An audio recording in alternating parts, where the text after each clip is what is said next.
Good afternoon, everyone. My name is Michael Taylor, the director of the Hood Museum of Art at Dartmouth College, and it gives me immense pleasure to welcome you to the museum this afternoon for a wonderful talk by Enrique Martínez Celaya, who is the Montgomery Fellow for the month of July. He's an internationally recognized painter, installation artist, filmmaker, writer, and creative thinker, and all-round great guy. How many speakers you know have their kids in the front row? I wouldn't dare. I want to remind you to go and see his work upstairs, Burning as It Were a Lamp, which is a wonderful installation upstairs in the Harrington Gallery on the second floor. It will be on view at the Hood until August 10th. Time to coincide with Enrique's residency at Dartmouth for the month of July. This extraordinary installation consists of 2 paintings, a bronze sculpture of a crying boy whose tears fall into the basin in which he stands, and several mirrors. No words can really conjure this piece. Enrique will show you a slide, and then you'll see the real thing, and it will blow your mind. To see the piece, you can either take the elevator outside the auditorium up to the second floor, or during the reception after tonight's lecture in the Kim Gallery, we're going to open the stairs so you can walk up. But honestly, if you haven't seen it, I really urge you to see it tonight. It will change your life. We are so deeply honored to have Enrique on campus, and I would now like to welcome to the podium Christiane Hardy-Wolfoth, the director of the Montgomery Fellows Program. Chris, you've been a great friend to me since I've come to Dartmouth, and I think since May 2013 you've been running the Montgomery. And she's going to tell you more about the artist and introduce his work, and also about the Kenneth and Hull Montgomery Endowment at Dartmouth. Chris Wolfoth.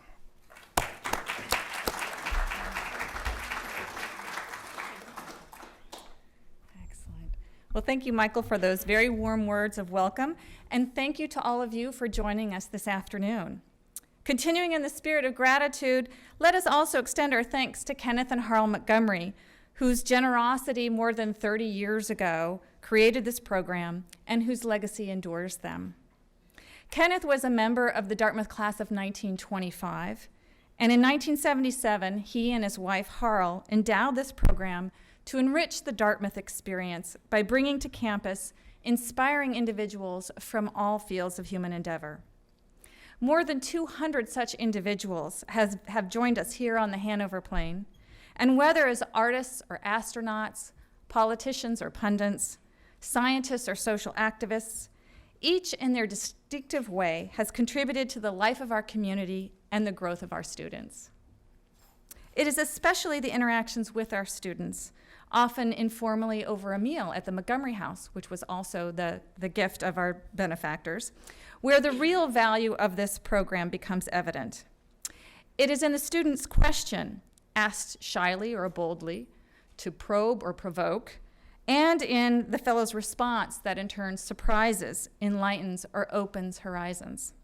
It is in the chance encounter or unscripted engagement, which more than a formal presentation showcases how these extraordinary individuals put their talent into play with leading lives of meaning and integrity. That is the hallmark of the Montgomery Fellows Program. Our current fellow, Enrique Martínez Celaya, has been more than game to take up the mantle of a Montgomery Fellow. He has already met with classes in studio art and will meet with additional ones in ethics and in government. He has dined with several students, and more such meetings are to come. And he's shared his delightful family with us, his wife and 4 children who have joined us this afternoon, who have accompanied him here to Hanover. But perhaps most significantly, he maintains an open studio in the Hop Garage, where we can go and watch him work on his next project. It is a fascinating process as elements emerge and disappear from his paintings, and he will be at this until the end of this month. Each time we bring a fellow to the campus, I am struck by what stellar individuals they are, how talented they are in their particular field, how very generous they are in their interactions with our students and our community, and how clearly and successfully they do live lives of meaning and integrity. Few fellows, however, seem to so self-consciously pursue a life of meaning and integrity through their work than Enrique Martínez Celaya. And no fellow I have yet encountered has been so phenomenally successful while deliberately eschewing success whenever it finds him. And find him it does. Martínez Celaya trained as an artist and a physicist. As a youth, he began his formal artistic training when he was apprenticed to a painter at the age of 12. His interest in physics as a young man, however, earned him a position at Cornell University, where he studied applied and engineering physics. A few stints working at Brookhaven National Laboratory and his pursuit of a PhD in quantum electronics at the University of California, Berkeley, led to publications of scientific papers on superconductivity and lasers, also the invention of several laser devices, as well as an oft-cited patent. He was well on his way to being a successful physicist, and yet found himself perpetually sneaking out to paint. As he recently shared over dinner with some students, being good at something can be its own trap, and for him, being successful at physics made it difficult to come out as an artist. It took a formidable act of courage to make the bold shift from the safe career of a scientist to the unknown future of the artist. But boldly shift he did. Lean years followed, but success found him again and again and again in his artistic and academic training and in the popularity of his work. At the University of California, Santa Barbara, he earned a Master's of Fine Arts with the department's highest distinction.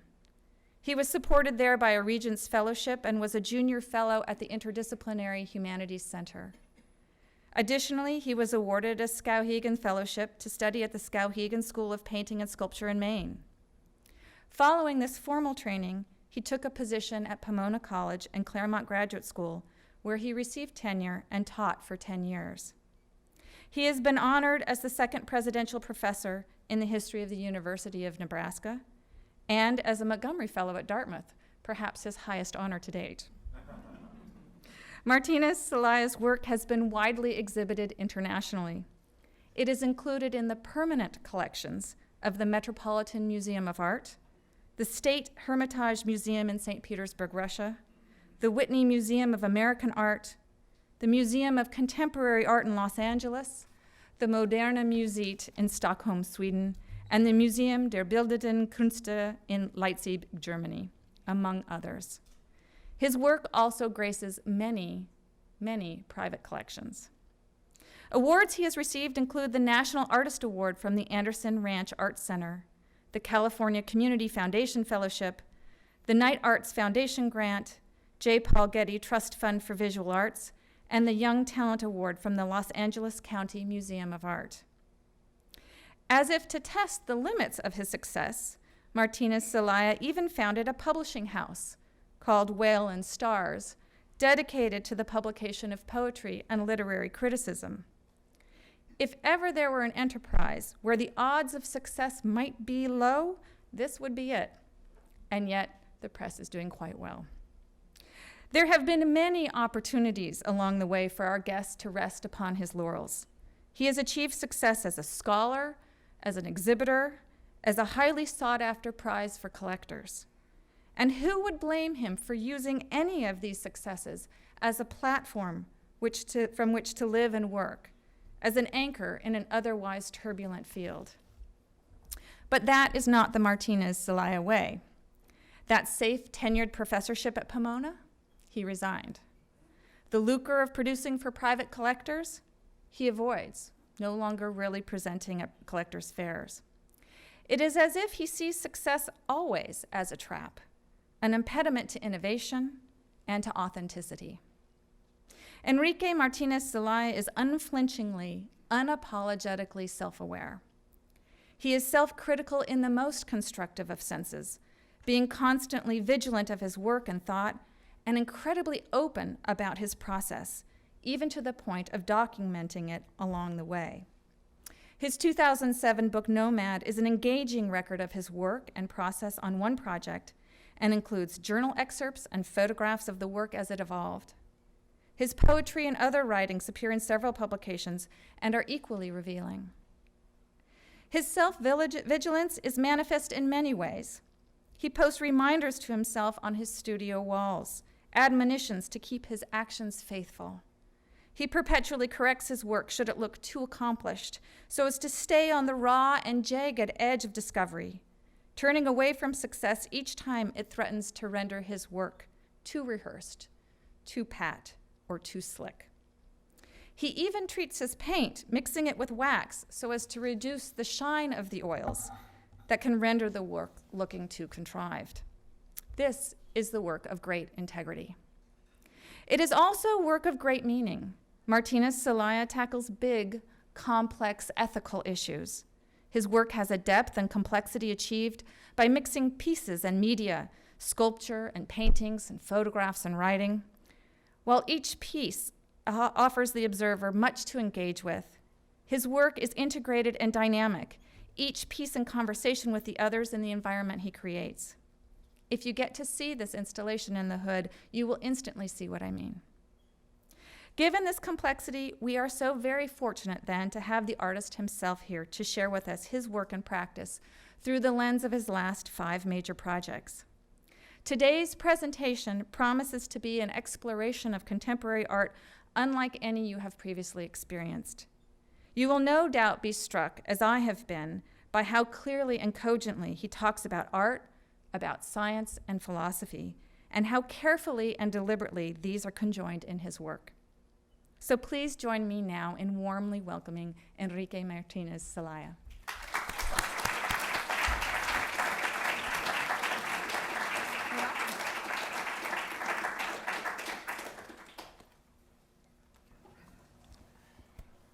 Thank you for being here.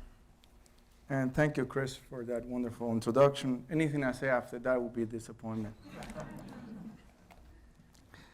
I also would like to thank Michael Taylor for introducing me to Dartmouth, and Juliet Bianco and the staff of the museum for all their support on the installation and the project upstairs.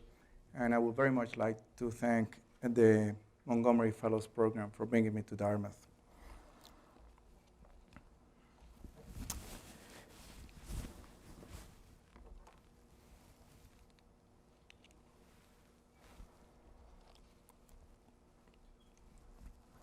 An artist looking back on what he has achieved sometimes is lucky to find a few accomplishments he or she considers worthwhile. But most often, one discovers insufficient efforts, lost possibilities, regrets, and plans that have been postponed for too long. It is not useful to discuss this publicly, but they exist, a fact which should be kept in mind while listening to this lecture, written with the advantages and distortions of hindsight. I began my artistic education in my early teens as an apprentice to a traditional painter. With him, I worked on one piece at a time, and like many artists, I aimed for my paintings to look similar to each other. While working on my own, however, I noticed each new painting offered me a better sense of what I was doing. And it did not take me long to recognize I was more interested in how one painting challenged the other than in how they might be complementary. Rather than superficial consistency, I was looking for a deeper emotional and conceptual connection between artworks, and I used my own writings as well as my interest in literature, science, and philosophy to guide that search. These developments helped shape my current practice, which revolves around painting, but that relies on the clarification and disruption offered by other approaches, such as sculpture, photography, video, and installation.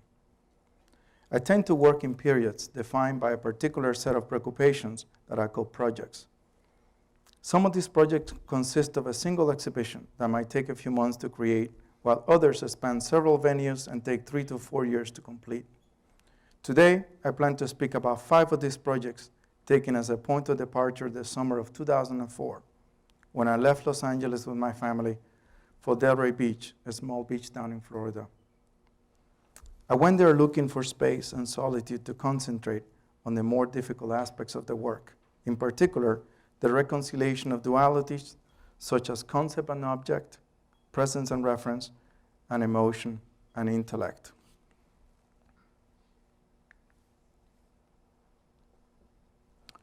Shortly after arriving in Florida, I created Schneebett, which touch on aspects of the life and death of Beethoven as a way to explore the choices we make between happiness, moral demands, and aspirations.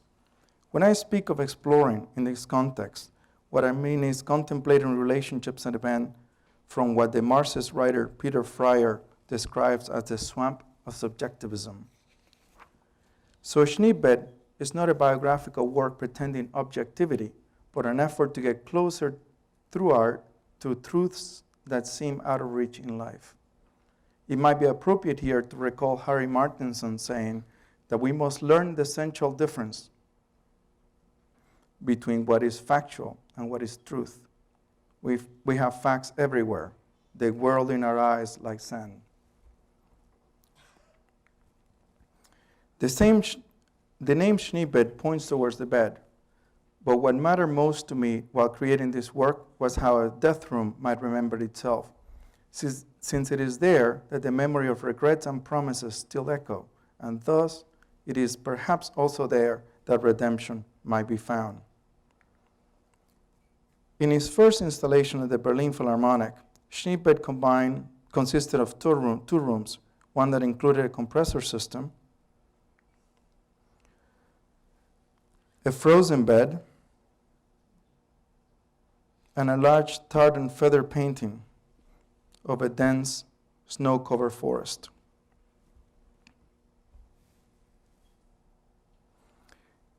And the other room, an almost empty chamber, had a single wooden chair, which was both an invitation for the visitor to sit and a marker of absence. There was also a barricade of birches taken from the Tiergarten in Berlin that separated the two rooms. During the making of this project, I considered the structure and imagery of Paul Celan's poetry at the poems Heinrich Heine wrote from his mattress grave, as well as Martin Heidegger's writings on the bed of death. Schneebett was a work built around unresolved tensions and loneliness, which, owing in part to his invocation of German metaphysics and to his reference to one of the great heroes of the Third Reich, had also to contend with the specter of the death camps. The specter hovers around Schneebett as a warning to all longings brooding loneliness. A disclaimer I did not anticipate, but that I came to recognize as an integral part of the work. Schneebett, however, was never a work of idolatry, and the greatness it explored was a greatness questioned by failure and regret. The installation was first shown at the Berliner Philharmonie in 2004, where the music from the orchestra expanded the immersive qualities of the work. Then it was shown again at the Museum der Bildenden Künste in Leipzig in 2006, in juxtaposition with Max Klinger's sculpture of Beethoven. 6 years later, it was reinstalled at the Miami Art Museum, where I collaborated with the Miami Symphony Orchestra in presenting two of Beethoven's late concertos. Soon after Schneebett, I was asked by the then Miami Art Museum to create an exhibition that would open during the Art Basel Fair in 2007. At the time, I was reading the poetry of Harry Martinson, whose work resonated with basic elements of experience, such as the cosmos, the life of plants and insects, and the rewards and burdens of work. I was sympathetic to Martinson's homesickness for his mother, who had abandoned him as a child, and I was moved by his poetry, which sparkled with his longing. Also, like Martinson, I was interested in nomadism as a response to the intrinsic restlessness of the human spirit, a restlessness that is of a different nature than the dislocation of exile. Let us pause here for a moment to speak about this difference, which is of importance to my work. The madness of a life can seldom be explained with one event or even one tragedy. When encountering a foreigner, there is a temptation to see a causal connection between anguish and exile. But if we were to inspect his or her life, we'll discover then, as with any life, there are additional reasons for that anguish. The feeling of being an outsider might stem, for example, from physical or mental conditions, family dynamics, race or sexual difference, abandonment, neglect, or abuse. Undoubtedly, strangeness shrouds the foreigner after leaving the old country, but the extent to which this or other predicaments will shape, let alone define, his or her life depends on many factors and predispositions. The Project Nomad was not centered on exile, as has been said about it, but in that restlessness of the human spirit which leads to interior rootlessness and a desire to understand the limits of our place in the world. Although the project included some works on paper, I think of Nomad mainly as the 5 large paintings that were shown at the museum. The largest presented the image of a leopard crossing a winter landscape rendered entirely in black and white. On either side of this painting were 2 season paintings. All 4 works repeated the same image of a young girl wearing a red dress and carrying a dead or perhaps sleeping leopard over her shoulders. Only the landscape and the season changed from painting to painting. These works were made with unblended, translucent layers of oil and wax, which when seen up close, fractured the girl and the landscape into small, abstract marks and colors. This instability of the images was one way to acknowledge the friction between reference and presence in the paintings. Also, in a way, the fracturing of images into material fragments and records of gesture could be understood as analogous to time's erosion of the certainty of things. Initially, when the girl was naked, the image has seemed more voyeuristic. But in the final installation, with the girl wearing a red dress and staring forward, it was the visitor who was likely to feel watched. Time, as manifested by the changing seasons, is at the heart of Nomad. But if one goal of the project was to convert paintings of landscapes into paintings of time, the hope of the installation was to blur that distinction. A few years later, the Nomad project functioned as inspiration for the Nomad series by the Canadian rock band Cowboy Junkies. After Nomad, I continued to examine the relationship between memory, time, and the painted landscape. But the new paintings were more physical than what had come before. This new project was called The Palace. The title, which came from my writings about childhood, suggested a world of fairy tales and promises. And over the 2 years it took to develop this project, those fairy tales and promises came to settle on the idea of home.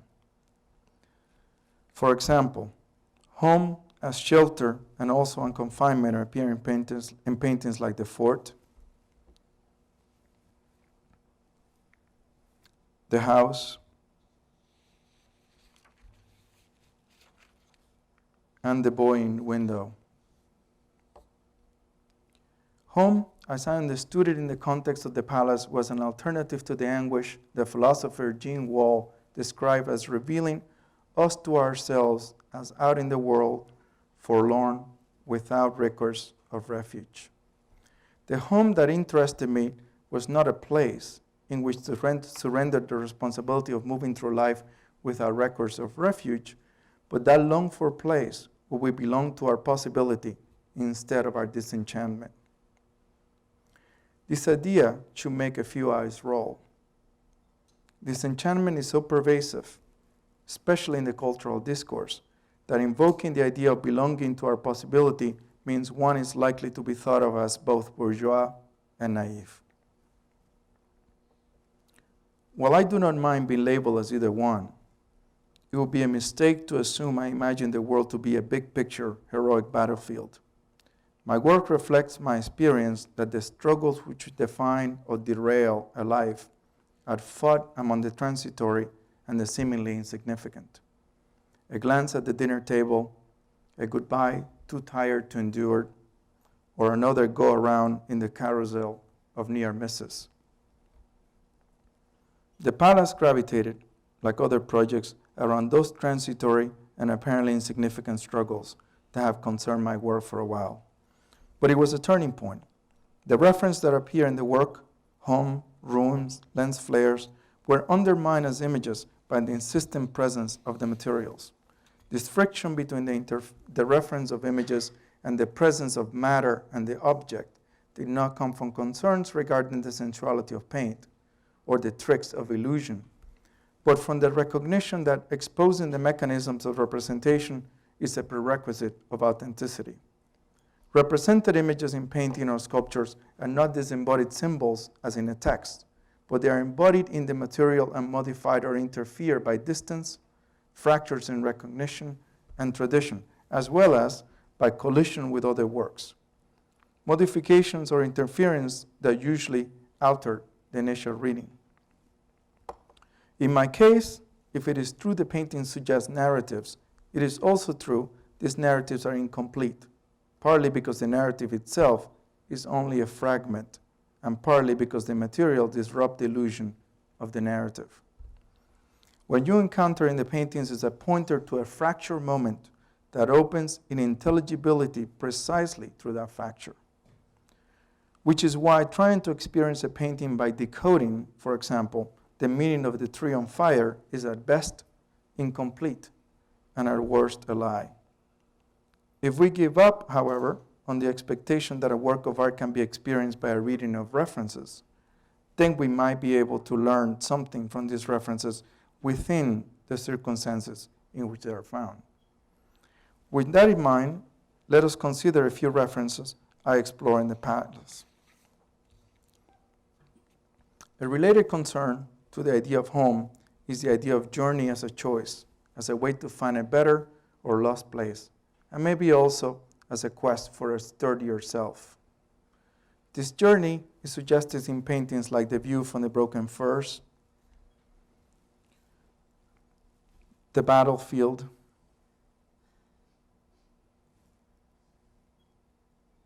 The Two Worlds,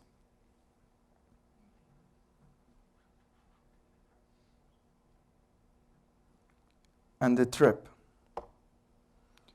This notion of journey also influenced the paintings I created for the Cathedral of St. John the Divine in New York.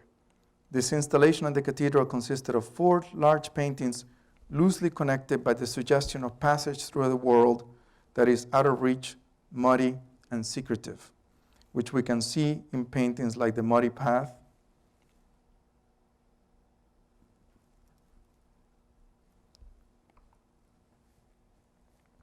and The Boy with a Horse. As I work on the palace, the interaction between home and journey led me to consider the landscape as both a counterpoint to the human dynamic and a backdrop against which our paths are revealed. This twofold view of the landscape became the motivation for a new project called The Tower of Snow, which brought together notes, books, exhibitions, and commissions. Typically, it is difficult for me to pinpoint the beginning of a project. But in the case of The Tower of Snow, I know it began with a few scribbled notes on the inside cover of a book of poems by Boris Pasternak. These notes referred to my exile quite explicitly, and they made the connection between exile and the road of the wanderer. My mother, my brother, and I left Cuba in 1972 to meet my father, who had immigrated to Madrid 2 years earlier. Like most migrations, it was an exit marked by sadness and disorientation, even though the home we left behind had been problematic and even imaginary. Without it, life became suddenly and irreversibly a going towards, a road.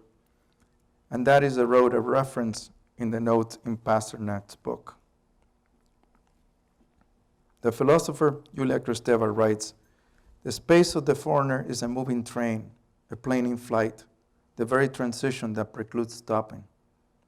More than memory, the lost home is a thorn, an imperative to wander and also to search for what ultimately cannot be found." Although we tend to describe the lost home as a place, the lost home is almost always a time. And so, what we hope to find at the end of the road is no longer there, if it ever was. The foreigner then, in his search for what was, exists in the liminal space of not belonging to the present and also not to the past. Reflections about this liminal space, the liminal state, were important in my writings, and when these writings evolved into drawings and watercolors, the journey of the foreigner to the form of children with crutches, which brought together the mark of injury and the promise of seeing ourselves in what is to come. Crutches embody the hope of movement while acknowledging the fragility of our resolve. A boy on crutches carrying a house and moving across a desolated landscape became the central image in a series of lithographs I made in Barcelona in 2010. Then I created a life-size bronze sculpture of the same boy called the Gambler to suggest where we have been and where we think we might be are always carried as wagers. Living in Miami, I having met several people who emigrated from Cuba as children, it was not difficult to see a connection between the sculptures of the boy carrying a house and Operation Peter Pan, the exodus of 14,000 children who left Cuba with other families between 1960 and 1962. Its political significance notwithstanding, what interested me most about Operation Peter Pan was the emotional life of the children, most of whom were placed in temporary shelters before being relocated to foster homes all over the United States. Rather than affirming the connection between exile and foreignness, as one would expect, the Cuban children suggested to me that a sense of foreignness comes not from exile itself, but from feeling the otherness in ourselves. We recognize the foreigner in ourselves when we become conscious of our difference, of our subjectivity, and with this recognition of our foreignness comes an awareness of belonging neither here nor there. And that awareness suggests the road is our destiny.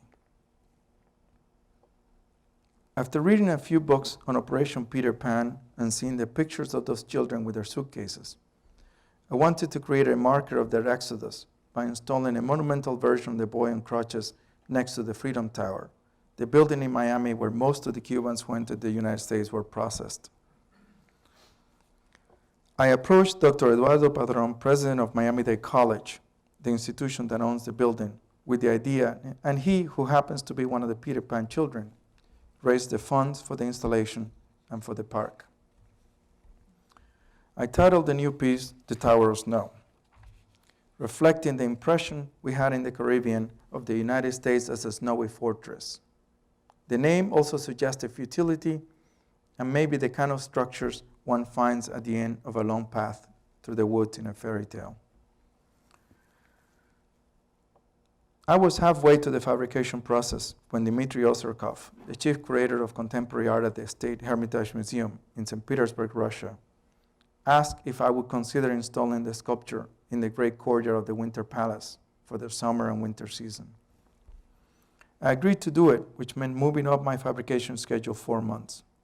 One of the reasons I wanted to install the work in Russia was because the end of Operation Peter Pan came as consequence of the Cuban Missile Crisis, and it seemed meaningful to reconnect, even if indirectly, the two locations. The change in schedule was not trivial because the sculpture consisted of more than 30 separate pieces that had to be welded together, and in some cases, modified directly in the bronze.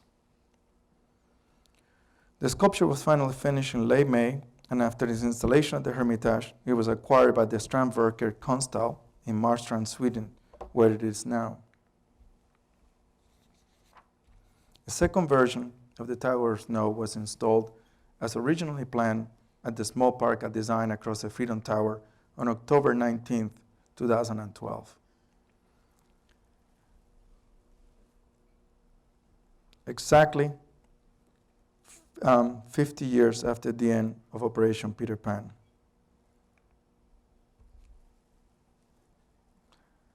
A third cast is installed in front of the Pizzuti collection in Columbus, Ohio. With these 3 installations, this project, which started with a few words written in a book, came to an end. While exile was at the center of the Tower of Snow, which was a departure for me, typically my concerns have revolved around individually felt hopes and losses rather than the outcomes of history. And it was to that individuality of experience I wanted to return in the Peril. In 2012, I was invited to create an exhibition for SCI Santa Fe. With thoughts coming from both the palace as well as the Tower of Snow, I decided to center the environment on the connection between time, loneliness, and memory, and I thought of using the architecture of the museum and the way one moved through it to consider the questions this connection brought forth. The following year, I transformed 12,000 square feet of gallery space into an environment that brought together over 800 individual objects. A pond carved into the museum floor, 42 recordings, 2 videos, 5 motion sensors, 300 feet of hose, 430 feet of electrical cords, my first musical arrangement, a poem, and 36 artworks. The exhibition weaved together images, objects, and ideas to evoke a state where brutality, imagination, memory, and longing became different facets of the same experience. What I was trying to do with the Pearl was integrate multiple disciplines, medias, and ways of thinking about art, as well as aspects of life itself, to create an immersive, transformative experience. This armature notwithstanding, the Pearl was almost not there. It was a poem about time, somewhat like memory.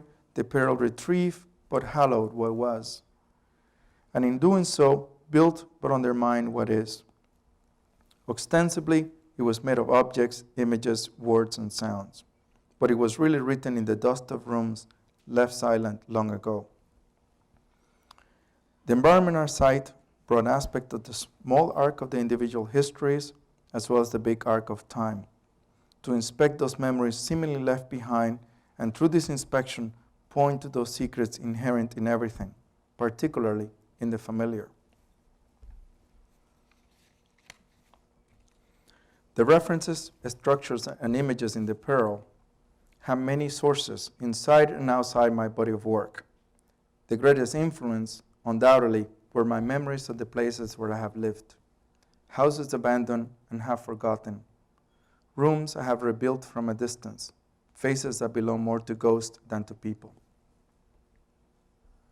Many ideas, questions, and textures also came from my writings and from the writings of Robert Frost and Robinson Jeffers. Writing was, in fact, so intricately connected to this project that I think of it as a note or a poem that was always there, like a long-endured dull ache.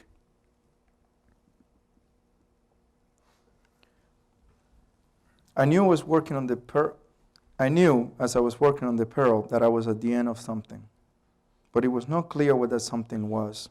So as soon as the installation was finished, I decided to revisit the tears, which were central to the project and also somewhat of a black hole reference from which nothing in the Pearl seemed to escape. This reconsideration led to one sculpture and several bodies of work I presented in 3 exhibitions. The tears reappear initially in the large sculpture The Well, where the ambiguity of the girl's expression suggested a complex relationship between sorrow and semblance, and reminded me of the long emotional distance between tolerance and acceptance.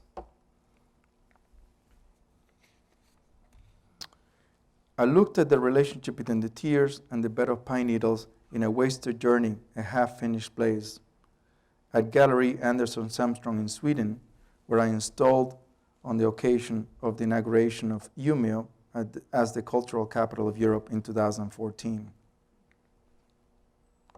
For this environment, I reconceived the cascade, the sculpture of the boy crying on the pine needle beds, within a series of paintings to explore the experiential bond that exists between time, loneliness, and memory. This environment suggested that the recognition of suffering is often postponed, distorted by regret, and frequently mediated by a reflection or projection onto the circumstances. Compelling part by these thoughts and the feeling they stir within me, I installed Burning As If Were a Lamp at the Frederick Snitzer Gallery in Miami, incorporating paintings, mirrors, and a bronze boy who stands in a pool of his own tears, but whose suffering we only see in the reflection, a reflection that also includes us and the paintings of a burnt angel fallen on the seashore. The installation pointed to that uncertainty inherent in our self-recognition and suggested a connection between that uncertainty and the scaffolding of hope and regret that exists around recognizing oneself.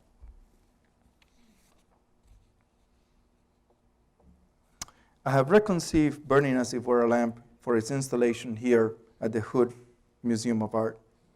In this new embodiment, the large basin becomes a small bathtub, which refers to the domestic setting that was the original source of much of the work of the last few years.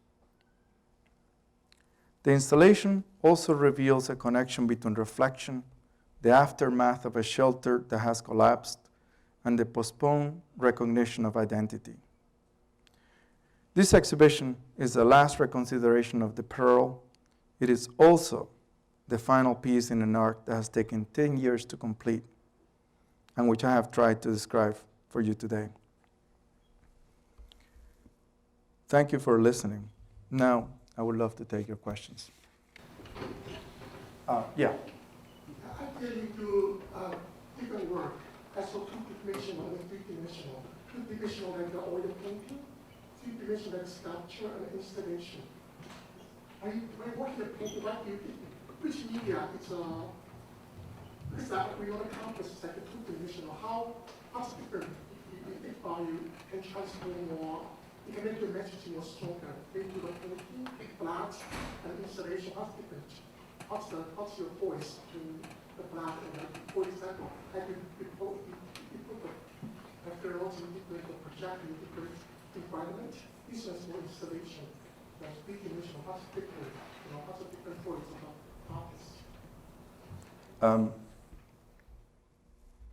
artist? Each circumstances and each work demands different responses and different approaches. It's like if I were if you were to ask me the question, like for example, how are you more effective as a father or as a painter or as a teacher? They're all different, and it's hard to judge the effectivity of one compared to the other. I do when I begin my work by writing, and then I take those writings and they begin to suggest ways to work as a visual work, as an experience. The thing about the work of art is that it's an experience that you are engaged with, not just your mind, not just your eyes. All of you are engaged with that experience. Sometimes that comes across as a painting. A painting is a very specific kind of object. It has great distance from you, and distance is maybe at the center of painting. This paintings is just distance and timelessness. That's all that painting is. Nothing else matters about painting ultimately. So installation and sculpture may have a different aspect.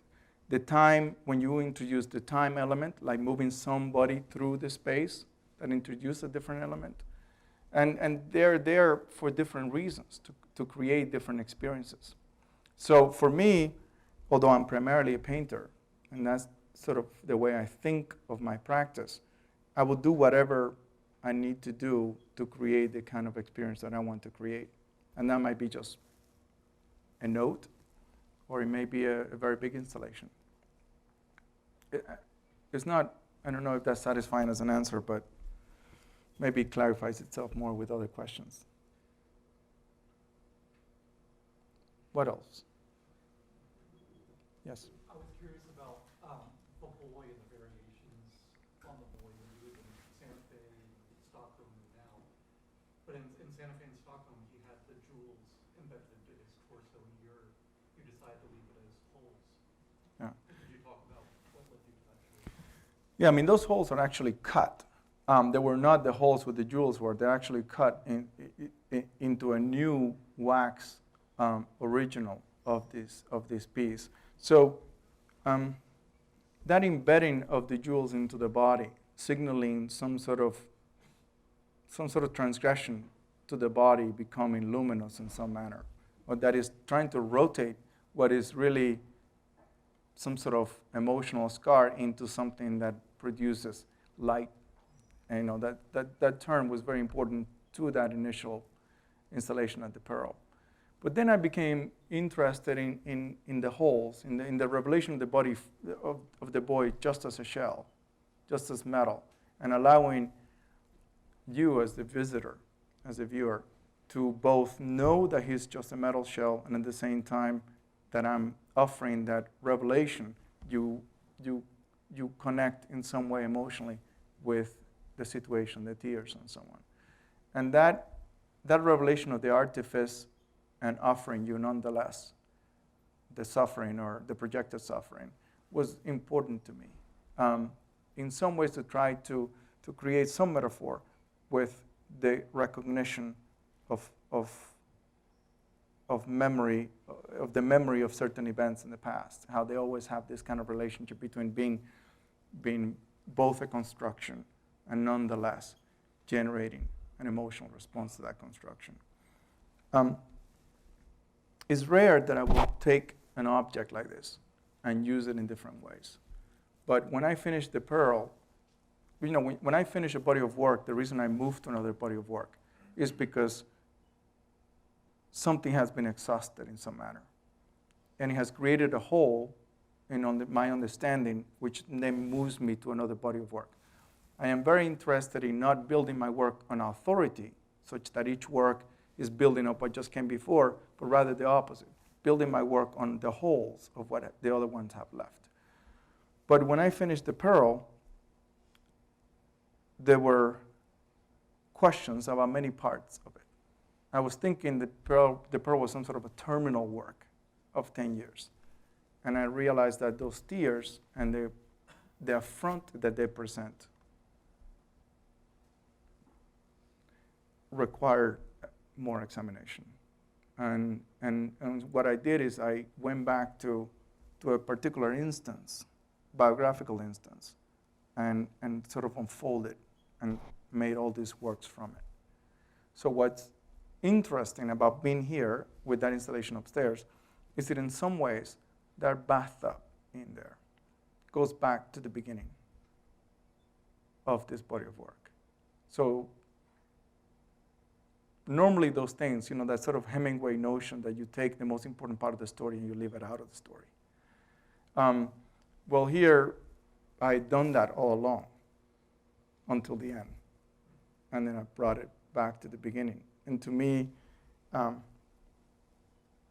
was a surprise, really, unexpected. I would not have thought that I would end up here when I started this. I have a two-part question. The first is, when I visited your studio in 2010, you were working on a video. I think it was related to Schneebett. I think you were wearing the baby wig and there was a sea. I'm wondering, I haven't seen much video in the images. I'm wondering if you're still experimenting with that.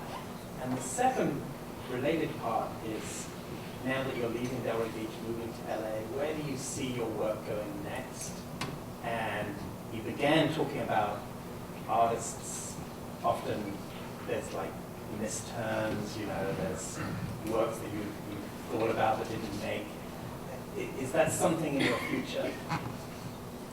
Well, the first part, the video, the Pearl had videos, it had several videos, and also had all these other electronic sensors that felt your path as you were walking through it and responded, and voices or music will come out of that. What you were referring to, when I did the third installation of Schneebett at the Miami Art Museum, I began to, all this, every time you're going to do an exhibition, press comes and asks you all these questions about a body of work, and you realize I was sort of assumed to be an expert in Beethoven's suffering, which was not a title I wanted, because really, what kind of insight does anybody have about anybody's suffering, let alone somebody who lived so long ago? So the video that you're speaking of was actually a disclaimer, where I'm in the video trying to impersonate Beethoven at the beach, and it's foolish, and I don't look right, and all of that. And that video was projected outside of Schneebett, so as to kind of give up that title. And then,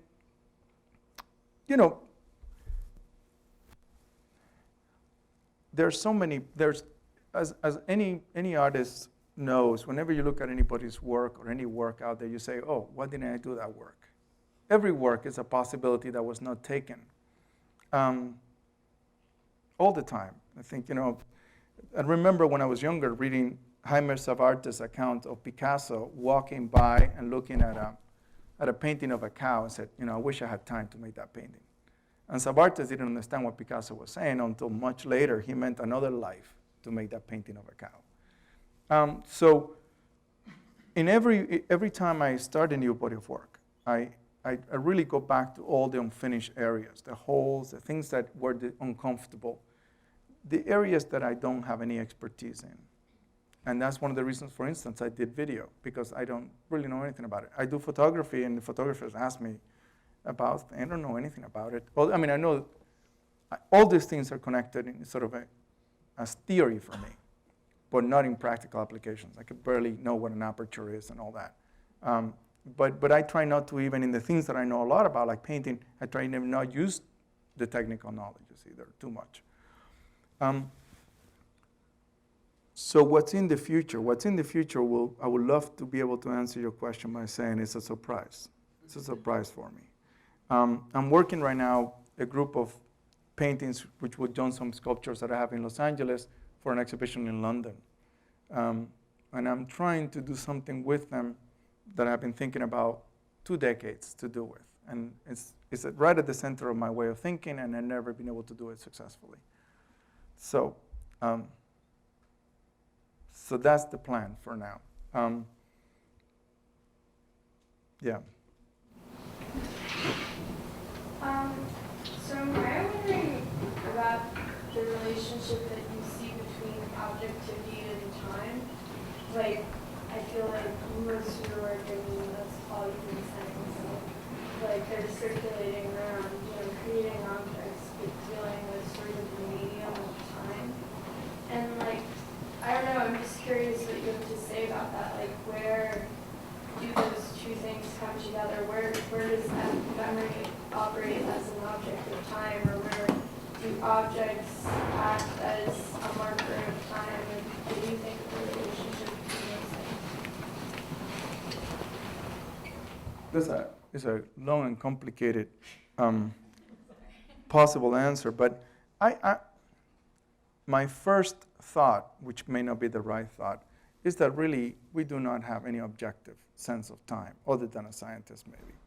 And human beings' perception of time is almost always subjective. I mean, I can look at my watch here and have a sense of how long I've been speaking. And that could be some sort of objective measurement of time. But in any ways that is really relevant to our emotional making, to our sense of ourselves, to identity, we're always in some sort of at least partial subjective relationship to time. And the connection between memories and time is complicated. But what you are pointing to, which is something I'm very interested in and always becomes confusing when people look at my work, is I'm interested in the idea of memory, but not so much in memories. I'm not interested in the sort of anecdotal, confessional nature of memories, but I'm interested in how the role that memories have in shaping our invention of ourselves, who we think we are, and how that imagination, that invention of who we think we are, is shaken or undermined or problematized by the reconstruction of memories, and by how memories, when they dissolved, or when we cannot verify it, where they leave us with ourselves. So, and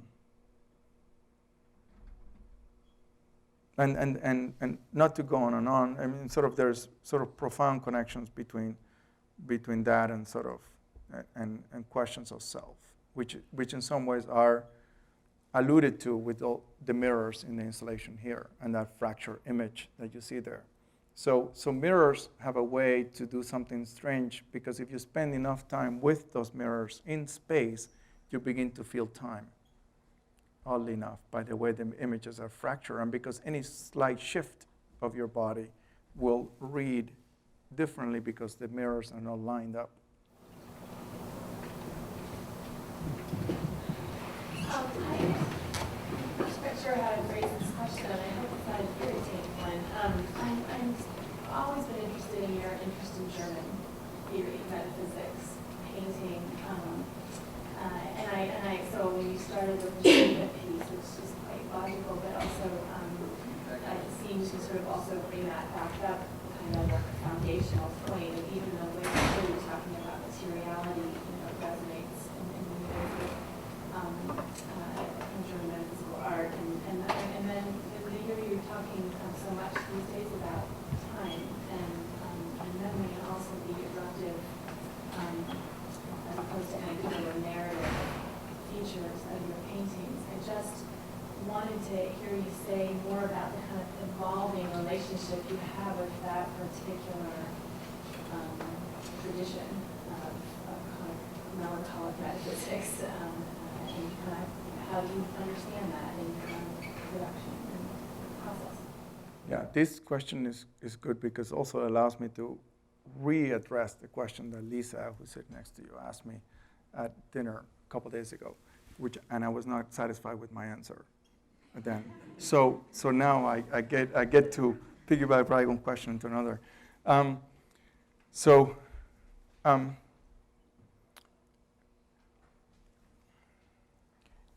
As a Cuban boy, which when people ask me the Cuban question, people ask me, what is the role of sort of that Cuban heritage? What is the role of exile? What is the role, where is that in the work? Which is not what you're asking, but I will get to what you're asking in a second. People ask this question, and my answer, because the real answer is too long to really say it, so what I usually do is I do an abbreviated answer, which is always bad. I always walk away and say, that was a really terrible answer. So I always sort of dismiss it, and I say, well, it's not really a big play into my thinking, into my work, into my influences, but in fact it is. And the way in which it is there is a tendency, certainly in my household that I grew up in, all because of the specific conditions of my life, because we move around, and also because there's a certain framework in sort of the Spanish, and I think I brought it up all the way to Spain, Spanish thinking, the focus in the particular, the very small, the small gyrations, the person that looked that way and looked a little bit off. It's remarkable that you can buy 100 books of Latin American literature and they all will refer to the corners of rooms and to dusting places, and it would be hard to find such a reference in an American book, for instance, or a German book for that matter. That tells you something. So that preoccupation with the very small sort of domestic, let's call it domestic interactions, rotations, the idea of a minor story, so to speak. And that minor story is the story that most of us are every day, most of the time. So that's a very small rotation that had defined a great deal of my sensibility towards the world. However, there's a larger rotation, which is the rotation of time, the rotation of history, the big arcs of life. And in some ways, the small individual, small rotations of the domestic are within the sort of larger, sort of more transcendental rotations. The Germans are very good, and not just the Germans, a lot of sort of Scandinavians sort of are combined both. But say the Germans are very good at talking about sort of that large rotation. And you can think of the work, for example, of Ansel Kiefer, who is preoccupied, even if it's ironic in many ways, with sort of the Queens of England and that trajectory and so on. I really do not care about the Queens of England. So I would read the philosopher Martin Heidegger, which Ansel Kiefer reads, and I will revolve it back down to that domestic disturbance, to those problems that I saw as a kid, to my own sense of inadequacy in front of, say, my grandfather. So I will take the philosophy of Schopenhauer, and like Borges, I will direct it towards small little corners. So while my interest in continental philosophy have always been there, and it has helped clarify, like science have helped me clarify many things about, some distinctions about life, matters, time. I find that is always seen through the lens of that initial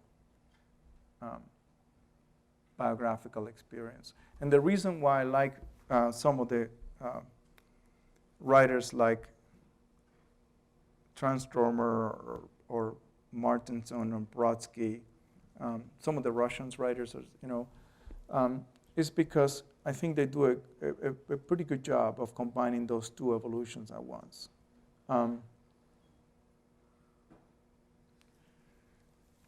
There's so much more to say about that I feel like once again I'm delivering a bad answer. But it's really at the heart, if I were to say, well, where is the heart of the sensibility and sensitivity of the work is there in those very questions. And you can see by the influences in my work and so on, the sort of how I'm always wrestling with that. And it's interesting that, these Nordic countries have been some of the ones have been most receptive to my work. Even though in many ways, when I look at somebody like Munch, we're looking at Munch for that kind of small rotation that I spoke about. So maybe I take one more question. And yes. Yeah, I'm just wondering if your understanding of physics has influenced your work, and if you feel that through your art it's easier to express certain concepts.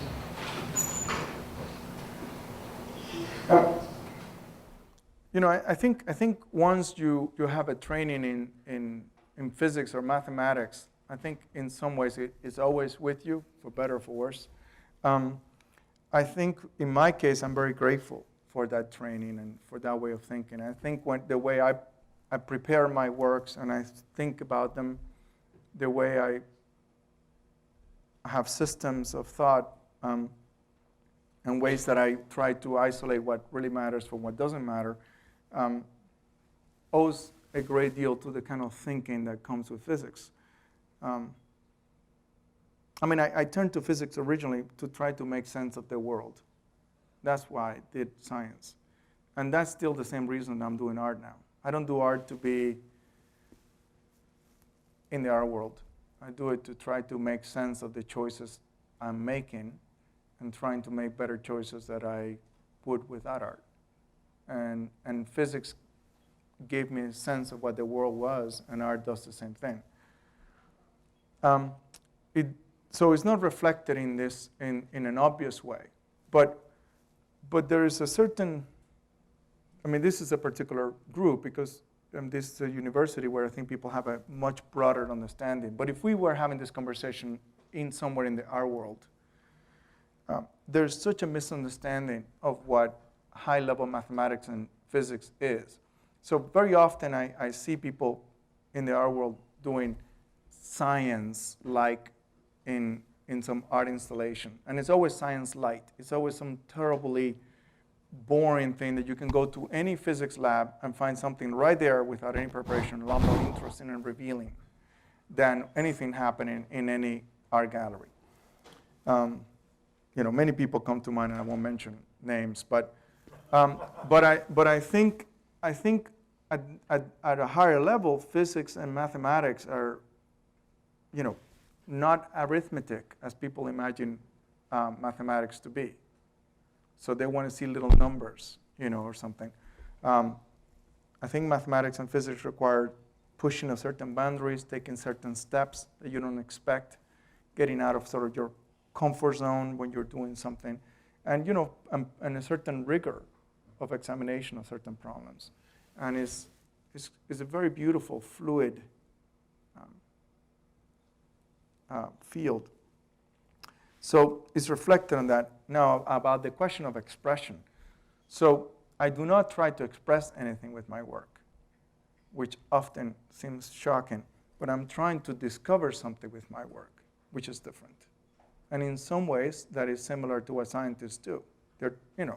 Science is not really about just regurgitating what you already know, but by taking what you know and use it to discover something you don't. And to an extent, that's what I'm trying to do with my work. The confessional type of expressive art, I used to do it when I was younger. As a teenager, my work was surrealistic, confessional expression stuff that I look at it with endearment and embarrassment now. But that's not so much what I'm interested in doing now. I think we are like Da Vinci, that in Renaissance time, Da Vinci's famous science, art pictures. That makes sense to me.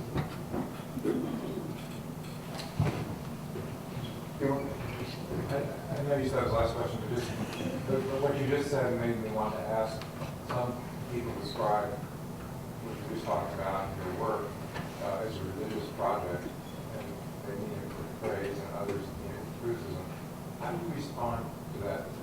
Sometimes you said, I'm not religious, and other times people close to you have written about you as religious in the sense that they define. I wondered what your reaction was. I think that the best answer to it is sort of that there's a line from Wittgenstein. He says, I'm not religious, but I cannot help but to look at life from a religious point of view. Certain concerns that religion has made their life of, or is what religion is trying to understand mortality or place, the meaning of things and so on. A certain seriousness that religion brings to life, and a certain devotional practice, a certain connection between the way you move through life and whatever you entertain as your beliefs. Those kinds of obligations of religion are important to me. And if I say I have a certain ethics, I am expecting that will be shown somehow in what I do in my work and in my life. In fact, one of the projects that I'm preparing related to Robert Frost is very much along these lines. But I'm not religious in the sense that there is no. I don't sort of believe in God in that sense. So what I have done as a boy that was raised with God and as a Catholic boy, what I have done in many ways is make my practice of my work to fit into my life in an equivalent way that religion fits into other people's lives. So if you imagine that transference and what obligations it imposes onto you, then you will understand sort of this and how it connects to what we just said. So thank you for being here today.